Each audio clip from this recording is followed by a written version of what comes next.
Hello, everyone. Welcome back to Yu-Gi-Oh! My name is Greg, and I represent the old fan of Yu-Gi-Oh! My name is Joshua, and I have only seen or remember at least two full episodes.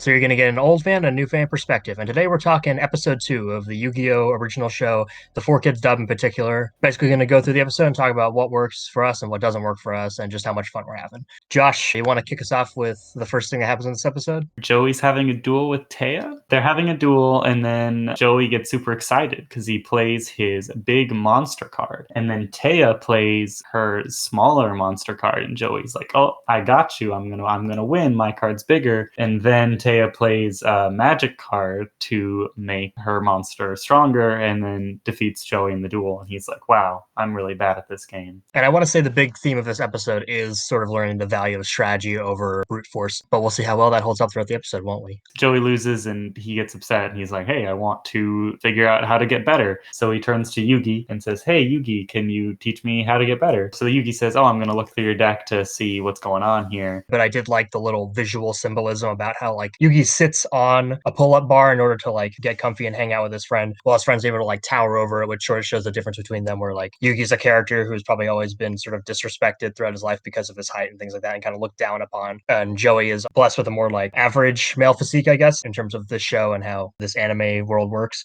And he's able to like tower over the even taller pull-up bar. I'm probably reading too much into this, but I did like that. And then I also like how this shows them as friends, really, because even though Joey is the more respectable man in like a macho sense, he still like is able to look up to his friend and ask him for help and stuff like that. So I really enjoyed that little detail right there for what this episode's setting up about brains versus bronze. Yeah, it really does set them on like the same level. And honestly, what's kind of interesting is it does seem to be kind of a lot of playing into like the height kind of aspects. Some of the other characters like Weevil are very short, but when you're dueling, they tend to have these kind of like raised platforms and stuff, which puts both the players on the same exact playing field. So they're shown to be equal in that moment until like one of them wins. So honestly, like you could probably say that height kind of plays into the themings of the show a lot. I didn't even think about those two characters. That's a good observation. But we get into my first nitpick of the episode, which is when Yugi is looking through Joey's deck and decides that his deck is trash. He looks, and I counted 3 times just to make sure. He looks at 8 cards exactly in his deck and decides,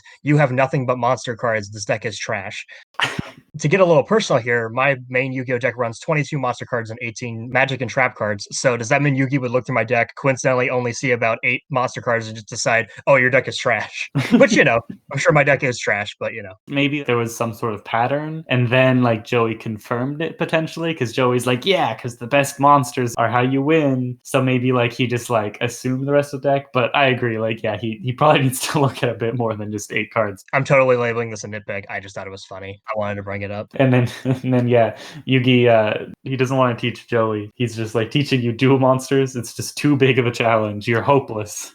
He says that on his grandpa's behalf. "Oh, I'm sorry, Joey. My grandpa teaching you dual monsters is too big a challenge." Oh. Oh really? I also like the way he emphasized, at least just the way Dan Green, the voice actor for Yugi, emphasized this line when he says, "Dual monster cards is all about combining your monster cards with your magic cards to increase their strength." It's like the dual monsters part is, I guess he was just like showing dual monsters. That's not the only part of the game, but how could you not miss it? It's called dual monsters. Yeah. Again, I'm totally nitpicking all this stuff. It's setting up the theme about brains versus bronze just fine. It's just fun to nitpick. I like the theming. Like this show is really solid. I just kind of find it really entertaining how almost like childish the actual gameplay is. Is it really that complicated to just understand? Oh, you need some magic cards to make your other cards stronger. Like it doesn't seem the gameplay is that weird or outlandish. It's just like, oh yeah, you have magic cards and you like equip it with something to make it stronger. That's not that complicated, but they make it seem like it's like a whoa. No one could understand that without years of training. Oh, this show tries to oversell every little aspect of the game to make it look complicated and impressive in that regard. In terms of actual Yu-Gi-Oh, I guess learning the base rules isn't that complicated, but there's 100 dumb things that are not clear unless you have like a specific guide online about how to teach you about how like card effects resolve and stuff like that. So there's lots of little minute things in Oh the yeah. actual Yu-Gi-Oh card game that are ridiculously overcomplicated. That's one thing I give Magic over Yu-Gi-Oh is Magic, it's very clear. There's hardly any rule confusions ever unless someone's doing something insane. In Yu-Gi-Oh, there's always just constant little things that are not clear. But when it's in the show, we don't have to worry about those details. This whole show they're just gonna treat the tiniest little things as like, oh my god, that's an amazing strategy. That's what it feels like. The next little detail I like to point out, Yugi takes Joey to his grandpa to teach him how to play the game better, and then grandpa's like, I don't know, maybe. What's the most powerful duel monster in the game? Like that's the first question he asks him Yeah. to test his knowledge of the game. I like how that's where you start the training. Yeah, he asks such like random questions. It's like, how would Joey know these things? Or like, does it matter that much? It's 40-year-old screenwriters or whatever trying to interpret a Japanese show about a card game that, you know, even the Japanese version of the show, I'm not sure they understood the card game either. So Very fair.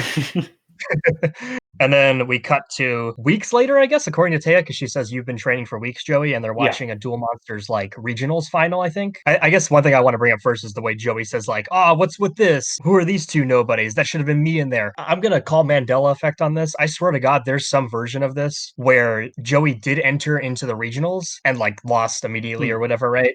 I don't know if that's the uncut. I don't know if that's from the Japanese version, but both in the manga and the official 4Kids dub, the main 4Kids dub, let's call it, that is not in either version. I don't know where I'm getting this from. It might be somewhere because I feel too strongly about this memory. I mean, it's possible that that line could be like a reference to that if that appeared in some sort of like thing related to it, the show. Like he'd be like, I should have been in there. And it's like, oh, it's referencing when he tried earlier. But yeah, I do like when he's like, oh, Yugi, are these guys any good? And he's like, oh, you bet they are. It's like, yeah, they're competing in the championship round. They're probably okay. What I also found funny is when they show the gameplay towards the end of the championship round. What is it? Rex something? Rex Raptor. Rex Raptor versus Weevil. In the manga, Weevil's called Insector Haga, and Rex is called Dinosaur Ryuzaki. Nice. Yeah, I guess they're not trying either way because Rex Raptor in the show, he has a bunch of dinosaur cards, and then Weevil has a lot of bug type cards. I'm not sure if like all characters have this much theming to their decks, but that's what it seems to be. It might be their gamer tags. That's why they like their legal names are not literally that. But again, it's Yu-Gi-Oh. Yeah.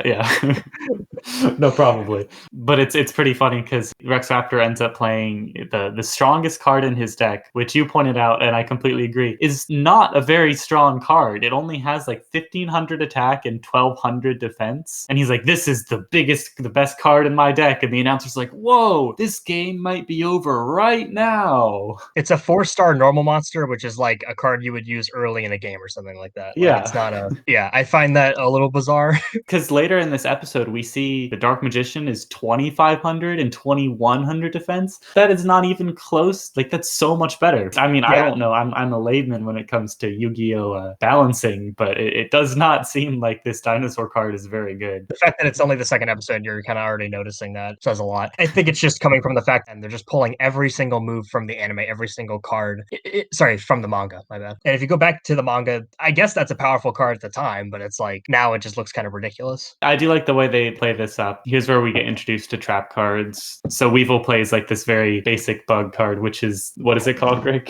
Oh, the basic insect. Yeah. And the only reason I'm pointing this out is just because, like, when I was a kid and he said Weevil counters with a basic insect card, I was like, okay, so the card's not literally called the basic insect card. It's just the way the announcer's like downplaying the card he played. But no, if you check the actual card in real life, it's just called basic insect. Yeah, no, because when I watched the show, I assumed it was just a basic insect card because that's what like the announcer makes it seem like. But apparently, it's actually called basic insect. I mean, yeah, grammatically it still makes sense because it's like if someone played Dark Magician, you might say like, oh, he played a Dark Magician. Yeah. But it still just sounds funny because the name is just so basic. Exactly. We need to backtrack a little bit and just talk about Weevil's voice actor in particular. I guess I don't know who the voice actor is, but we need to talk about Weevil's voice because I have the best story that goes along with this. All right. So, Josh, you're aware of the Yu-Gi-Oh! Abridged series, right? Of course. By Little Karibo. I'm intentionally trying to not bring up Yu-Gi-Oh! The Abridged series while we're doing these episodes because, I just don't know what the point is. Anyone who loves that series knows all the quotes. They don't need us rereading the quotes back to you and stuff like that, all of our favorite lines from that show. But I do want to just point out, I watched Yu-Gi-Oh! Abridged first, and that's when I started looking into the actual Yu-Gi-Oh! Show. Oh, really? Yeah, no, I was watching Yu-Gi-Oh! Abridged first. Rex and Weevil are two of the most ridiculous sounding characters on the show.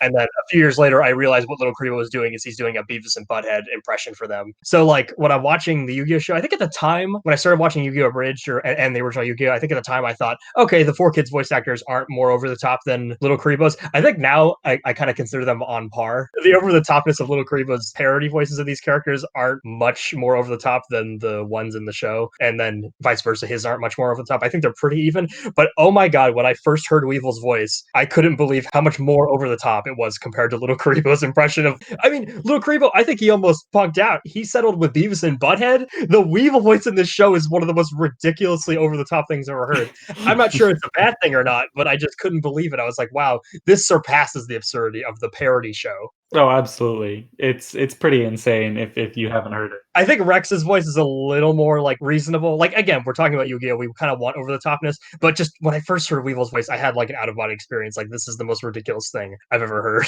I absolutely agree. When I heard it, I'm like, oh my god, because he's this like kind of young kid basically, so he sounds like the pinnacle of like an annoying little brother, essentially. Just Yeah, trying to sound as obnoxious as possible and like very snotty, but it's just so completely tongue in cheek. It's really hilarious. Anyways, so yeah, let's finish up this duel real quick. So here's where we learn about trap cards, because he plays the basic insect, which is obviously a lot weaker than the dragon card. But then when Rex Raptor tries to attack, there's a trap card which will trap any attacking monster with this vortex thing. So his monster gets trapped. And then what I do like here is Weevil could have used this armor. He attaches like an armor and a laser cannon thing to the bug to make him stronger. But he saves it to kind of like bait Rex Raptor, which obviously isn't the most crazy tactics, but it's like something. Honestly, it's probably one of the best like strategies I feel like we've seen so far. So he kind of kept that in bait to make it like, oh, it's super basic insect, you should attack me, and then totally wipes out the dragon and wins the game.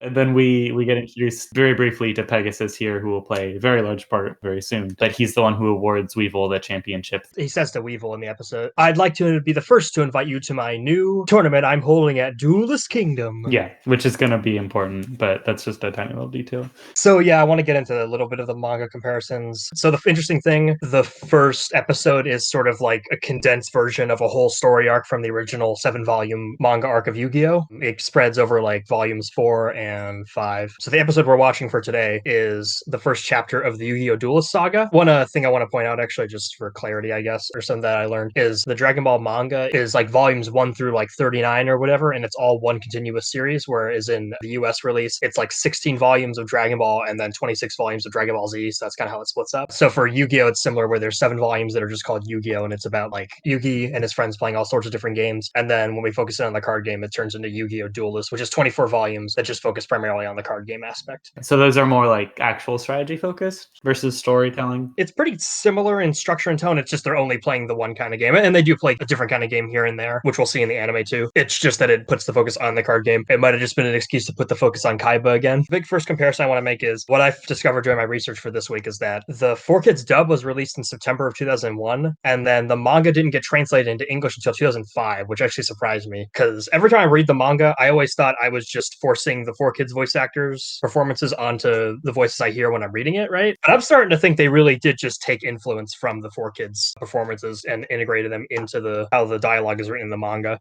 Particularly with the Maximilian Pegasus character, I cannot hear anything else. When I read the Yu-Gi-Oh! Manga, I try my best to hear like sort of like more of what's like the Japanese voice actors from what I've heard from them, and then also just like sort of my own interpretation of how they hear, just because it's more fun to read something like that as opposed to just using the voices you're used to on the TV show. Yeah, of course. I can't do that for Pegasus. It's written exactly like he talks in this show. It's so weird. Like everybody else, there's like room for flexibility. Pegasus, I only hear the voice actor. Well, it's really good voice acting with Pegasus. It's a lot of fun. I think he's giving the best performance by far. He's having a lot of fun with it. He's going to be a really fun villain. I guess we can use that to somewhat transition into Yugi getting a strange package from Pegasus, because they don't understand what it is, but it's a VHS, and they pop it in, and then Pegasus says, hey, I heard that you defeated Kaiba in a duel. That's pretty cool, and I'm interested in you. And then he uses his magic to send Yugi to the Shadow Realm to duel him. This is where the big divergence divergent point happens though between the manga and the anime's interpretation of this, where in the manga the whole duel takes place in the regular world, like it's just Yugi playing with Pegasus on the TV screen. Everyone else is watching. And one of the funnier aspects actually in the manga is that you're seeing the monsters being drawn on the page and stuff like that for the visual excitement. But I assumed it was sort of similar to this, where it was like a magical visualization of the battle that's happening like in Yeah. the universe that everybody else is seeing. But then Grandpa eventually says, like, to us, it just looks like they're playing a card game. But in those two's minds, they're having an epic duel. Like, But yeah, that's pretty funny because when they go into the shadow realm, the whole point of it is it makes the monsters actually come alive, and the impossible is very possible, as Pegasus says. And we get like a lot of very quick lore that just kind of happens at this point because Pegasus just really wants to ramble and tell Yugi about why things are happening. he's doing slow play. The most egregious crime you can commit in a Yu-Gi-Oh match is to play slowly so you can run out the clock because you have higher life. It's despicable. That is true. He does use that, and that ends up costing Yugi the game. There was just like a lot of weird stuff with what he was saying about how he didn't actually create the game. Like they were actually the shadow games. I don't really understand how that works. Like, did he copy like the games into all the cards? Like, did these monsters all exist in the shadow realm, and then he made cards out of like the existing monsters, and then when they're in the shadow realm, you can like summon the monsters back. It's pretty ambiguous and strange, but I mean, like, you don't care about probably the huge lore behind Yu-Gi-Oh. You're here for the kind of cheesy fun plot and stuff. I think the implication is, or just what you're supposed to get of the information being revealed here and now, is just that he based it on those games. Like in terms of just where he got the idea, he got the idea from studying whatever these ancient battles were. I think that's really all you're supposed to take out of it. Okay. Other than the fact that this is just introducing, oh, this game has a greater mystical presence in the world than just being a card game or something like that. I mean, that's really what it's all it's telling you. All this exposition is exclusive to the anime, basically, in terms of where it's being put. They're going to explain it later in the manga. But basically, like, Pegasus does not go into whole exposition monologue in the manga. You're not being told all that information up front. Yeah, which is understandable, honestly, because I feel like they kind of just throw all this exposition at you very quickly. I feel like it would have been fine to kind of leave it more ambiguous, like at the start of a show like this, and then to kind of slowly learn more. It felt like it's like, why are you telling us this now? Like, I feel like you could have saved this for a bit later. I'll just say, like, I guess the fact that you were asking questions sort of like makes me think it works on the level of like, oh, well, at least it's intriguing you. Like, I think selling you the idea pretty early on that this game is going to have a magical influence on things is probably the smart decision. So I'm going to give the show a point there. And the big difference, I'd say, between the duel in the manga and the duel in the anime is that in the anime that they're in the shadow realm and everyone else is frozen, stuff like that. And then the manga, everyone's present and watching the duel and like making comments and stuff, is the way that they handle Pegasus's mind control powers, which after reading the chapter in the manga again, I'm not sure I still understand it all that well. Like what you're supposed to really get out of it. They start doing this sort of clever thing with this a sixth sense sort of angle on how Yugi's making decisions, where like he starts to think that Pegasus spliced in images into like one frame into the tape like every few minutes or so to like influence the cards that he's going to play. Wait, so he's doing like subliminal messaging? Yeah, and that's the term they use, that he's splicing in images. So remember how like Yugi's like, should I play the zombie warrior? Uh-huh. Yeah. In the manga, Yugi notices that he's like, wait a minute, I picked a card without thinking again, right before he plays Zombie Warrior. Uh-huh. He puts a card down and says, friends, you didn't see the card that I picked, right? So what do you think I put down? And all of them say zombie except for Joey, who just pictures a warrior, which I think is kind of great. Characterizes him as like just a little bit out of it. Yeah, he's just like so focused on like being strong that he doesn't And like strength, yeah. Yeah, it's sort of like that Simpsons episode where like a cult can't brainwash Homer because he's just too stupid. Yeah, exactly. That's interesting. I'm okay with the show kind of going all in on like the magic aspect of it. I think it works within the rules they're trying to define. But I do think that's kind of interesting that they take a more like realistic kind of psychological approach. And I'd say the original manga really does try to play that up. One thing I don't like, though, basically the way they play it in the manga is like, oh, maybe I should go with the zombie. Wait a minute. No, I shouldn't do that because that was just my first instinct. What should I play? Oh, I have Dark Magician in my hand. Maybe I should play the super powerful monster compared to like a 1200 attack point zombie warrior. It's like, at least in this one, when he just sets the card randomly, like, at least it goes back to the whole heart of the cards, like thing, top decking a good card. But like in the manga, the fact that he had Dark Magician available already and he didn't play it just ridiculous to me. I guess you could say it as like, oh, Pegasus was just like, brainwashing him with subliminal messages subtly. But the thing is, I can't tell if you're supposed to believe that at the end or not, or if you're supposed to like buy into the idea. This is in the manga. If you're supposed to buy into the idea that Pegasus is just this magical being that is able to break project all this stuff, and it has nothing to do with the subliminal messaging. If that was like all a false claim, I don't know. By the end of the chapter, I've been wondering that ever since I started reading the manga, and I still don't know to this day what you're supposed to get out of that. I guess my problem with the manga is that it doesn't really make a whole lot of sense, because how would Pegasus know what cards Yugi has in his hand? Like, if he's trying to plan ahead, he would be like, oh, let me splice it with like some zombie warrior stuff. But it's possible zombie warrior's like at the bottom of his deck. Yeah, and how does he know what he's playing to begin with? I'm willing to accept it as just like, I think in the manga they literally show you the same exact picture, but I'm just gonna chalk that up to, being lazy with your art, which is fine.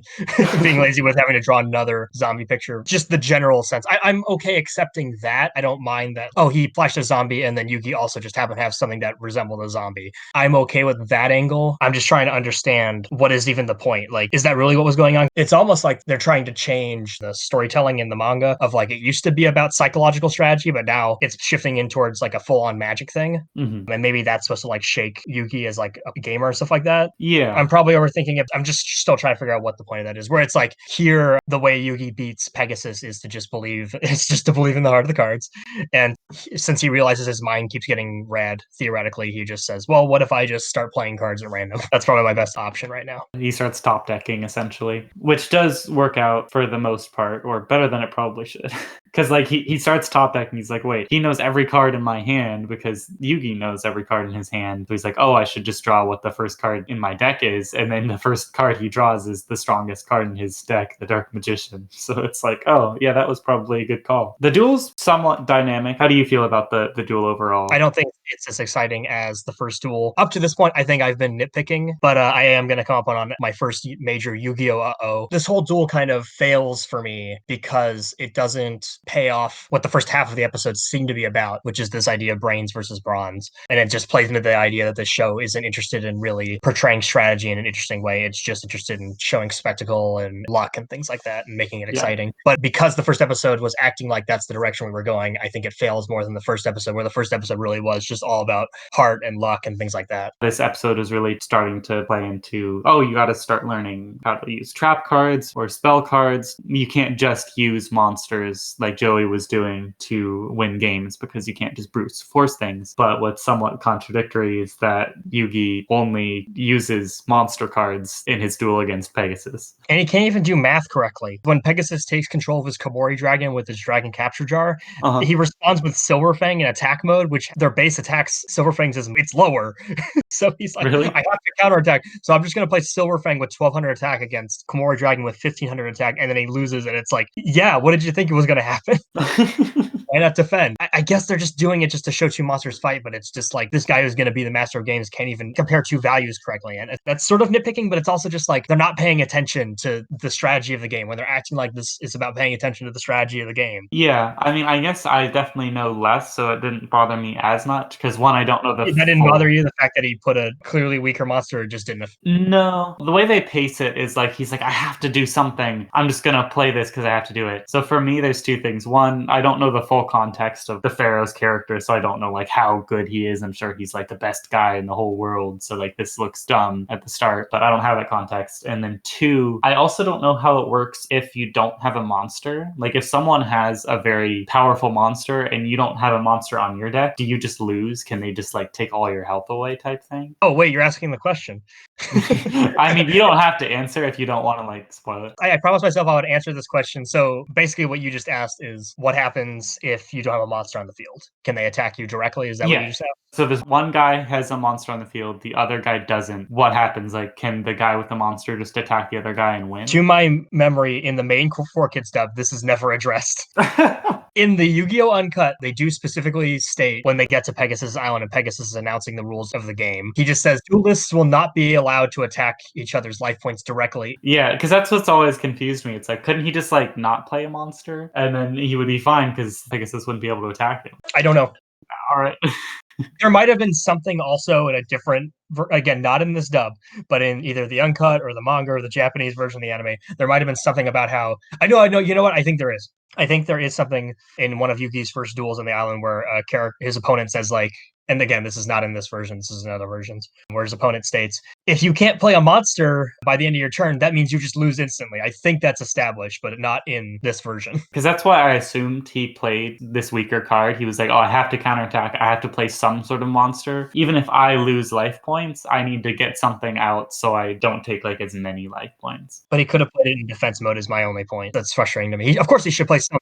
I'm just saying he needs to defend, not attack with a weaker monster and then lose life points. No, that's true. I'm bordering on a nitpick there. I think it's sort of a problem of just like showing that they're not thinking about what they're doing in this show. Yeah. Let me get into my first big Yu-Gi-Oh, which is basically when I think that the show has an issue in terms of storytelling and like theming and things that are actually hurting the overall quality of the show, not just silly nitpicks like why did it only take Yugi 8 cards to realize that Joey's deck was trash and things like that. The whole first half of the episode is about setting up the importance about being smart over being just raw power. And then what happens? This whole duel, Yugi is just throwing out monsters in attack mode over and over again and just attacking. That is the only move he makes the entire duel. Which is definitely confusing compared to the themes. Like, I can understand it being that way if we want to see some sort of growth with his character as he's like learning how to duel better. But the whole thing of the show is him telling like Joey, and we're learning that you need to use like spells and trap cards or other things rather than just monsters. So having him do that is very contradictory to the rest of the episode. The problem is this episode, the material of the story arc we're covering right now, is the return of the card game aspect of the manga, right? The Kaiba arc had wrapped up a volume and a half ago in the entire series overall, and he focused on other things for a little bit, and then he comes back to the card game, and then he's just having to make it up as he goes along again. And again, let me get this straight. I am not criticizing Takahashi in this specific instance. I don't think that this is his fault. I think the problem is the author of a manga who's just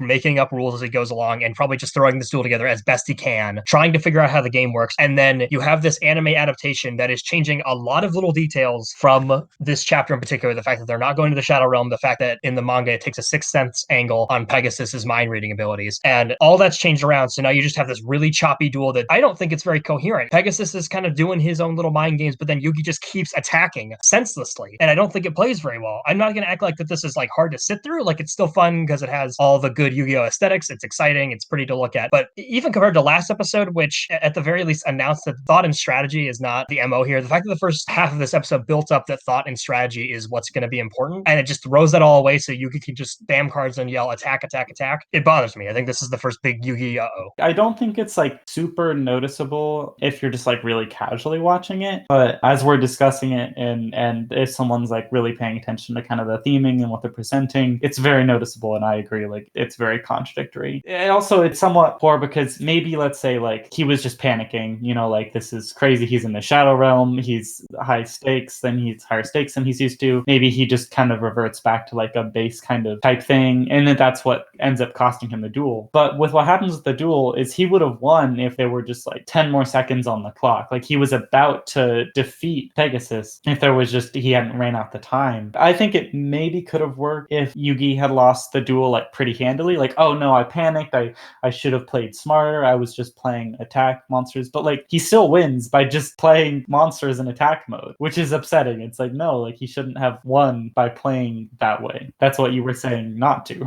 Another aspect is that they are just making the show for like a power fantasy trip almost for nerdy kids. It's like, well, we could show that, but then that would make the Pharaoh look weak, and we want the Pharaoh to look strong so kids can look up to him and stuff like that. There's just that issue too of like your objective as a power fantasy adventure show is clashing with your want to like show honest and real strategy and stuff like that. And nitpick, but also just kind of points out that to me, I don't think this duel is very well structured in the slightest. It's just like this whole thing about how Pegasus brings out the faceless mage, and then Yugi attacks it with a dark magician, and then nothing happens, and then he tries to counterattack with his Celtic Guardian. I guess he just doesn't even like notice that the dark magician isn't on his side anymore. Yeah. And then he attacks, and then the faceless mage is able to attack with the dark magician, and then Yugi loses Celtic Guardian and more life points. And then he just asks himself this question that I still don't know what he's asking himself. He's like, so if then what's protecting his mage? And then it's like the dark magician is. And then he summons Skull and just attacks. And I'm like, I don't know why the dark magician wouldn't intercept that attack. I don't understand because he said, oh, Pegasus, by doing this, you've weakened yourself to a physical assault. And so he uses like a physical attack instead of a magic attack. But I felt like the Celtic Guardian also would have been a physical attack. Exactly. So why... The Celtic Guardian is more of a physical attack because I know the Summon Skull uses lightning. Yeah, like why would that not have worked before? And suddenly this card now is going to win him the game? It makes no sense. And sometimes we're able to excuse that, but the fact that this episode was asking us to question logic and strategy, I don't think they're selling it, and it's bothering me. Yeah, no, I agree. It was not ideal. But Yeah. I think the duel still held up. It was like very interesting. It just wasn't like by any means perfect. If I can shut my brain off, it's still an enjoyable duel, but it didn't invite me to shut my brain off. It asked me to really think about what was going on this time, and it's failing. If they want you to shut your brain off, which I'm sure there are many episodes and duels later where it's just kind of like you got to sit back and enjoy it and just let it happen as a spectacle. But this one, they're really trying to build up the strategy this episode. So then we get the very end of the episode where Yugi's timed out by the clock. He loses the duel. Certain someone gets taken away. Josh, would you like to explain? He steals his grandpa's soul.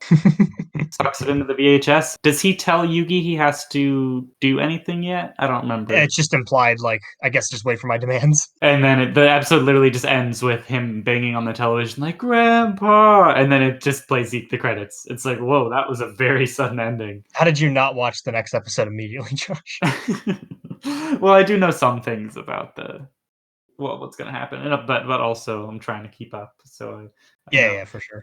I do have one question for you. How do you feel about, and is this in the manga as well, Pegasus just immediately referring to Yugi as Yugi boy? I think it is in the manga, and again, I can't imagine that's in. Not that I can't imagine it, but just like, I turned to one page with Pegasus. At last, we meet Yugi boy. Yugi boy. I just love how like it's so immediate for him. Like he didn't have to think. Either he's been planning this whole time, but he's just so comfortable. He's too comfortable like calling Yugi that, and with Yugi and with all this stuff. He's just having like too much fun. There's a lot of tasteless jokes we can make about Pegasus, and I think when you learn his backstory, you're gonna laugh even harder. I mean, for now he's on a TV screen. You know, it's very detached, but we'll see what happens.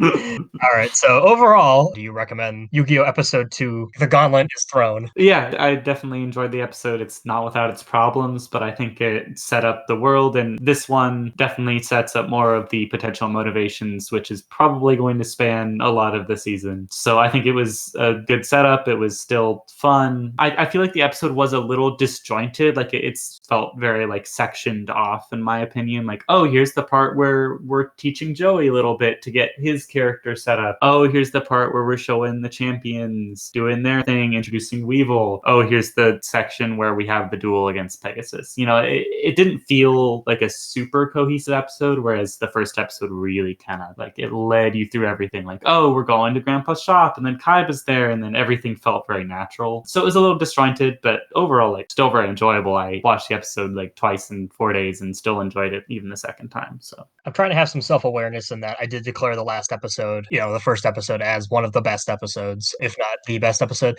I don't think that's going to be true. I think there's going to be episodes that surpass that one. I thought back on some of my favorite episodes. I'm like, yeah, that one's really good, and that one's really good. And I've always considered this one a pretty weak follow-up, and I've probably even skipped it a few times when I've been watching the show. I'm just like, I don't want to watch the second episode again. I've seen it. Going over it again, it was actually kind of frustrating because I did find the first half of this second episode very well set up, very well structured, and I was like, oh, okay, they're really setting up some more interesting themes. They're introducing some new elements. They're putting more emphasis on the strategy of the game. And then you get to the duel, and I just think all that's kind of thrown out the window. And you could say like, oh, well, it doesn't really matter because, maybe it'll pay off later. But like, I wish that this episode was able to have sort of a self-contained story in that like Yuki's trying to show, and obviously Joey's unconscious during the duels in this anime version of it. So he's not really going to be able to take the lesson from that, but it would have been nice to show Yugi lecture someone about strategy and then actually implement that advice in his own duel, as opposed to just like throwing out monsters randomly. And I don't think it's played as like, oh, he's just getting stressed out. I think it's just they had to just cobble together this duel turn for turn, card for card from the manga, where the manga probably wasn't as thought out. Even the manga needs to be. I think the manga side of the duel holds up a little bit better. Unfortunately, I have to give the recommend I always hate giving, which is it is necessary to see this episode to understand what's coming next. I think if you jump at episode 3, you're going to be too lost. And there's probably just enough strong aesthetics and even setup in the first half that probably make it worth it. So I'm going to give this one a recommend, but I'm definitely going to say this is a step down from the masterpiece that is episode 1, Heart of the Cards. Yeah, no, it's not as good as the first one. The more you mention it, I really do feel like this episode is kind of in 2 pieces. Like the thematic elements, like they really kind of set it up in the first episode, and then maybe there was some like marketing person who was like, no, you got to have another duel in this episode. It's the second episode. And they're like, oh crap, so they had to like quickly, like it's very clear that they were just throwing so much stuff at the viewer the second half of the episode, trying to like cobble together somewhat comprehensive duel while introducing elements, but then they couldn't really continue the themes of the first episode, so it feels very disjointed. I feel like they did an okay job with the duel. They could have certainly made it better, but it was all right. Oh, I think they need the duel. I don't think it's executed in a way that complements the first half of the episode and what the first half of the episode was doing. And I'm just going to chalk it up to they're just copying it out of the book. And I think a lot of the duels need, not just to follow the card game rules, they needed to rework it to have it match more of what the first half was doing. Yeah, I agree. So that's our thoughts on the second episode of Yu-Gi-Oh! We'll be talking about the next one pretty soon here. Thanks for listening, and we'll see y'all next time. Yeah, all right.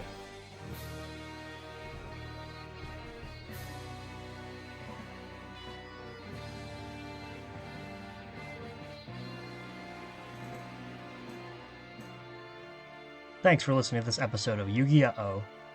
Yu-Gi-Oh! Is a manga series originally created by manga artist and author Kazuki Takahashi, and originally published in Shonen Jump magazine. The Yu-Gi-Oh! Anime was created by Galp Company Limited, and the English dub primarily discussed in this podcast was produced by 4Kids Entertainment. This podcast is a non-profit media content, and created for entertainment purposes only. All rights of content discussed and music used go to their respective owners. We hope you'll join us next time.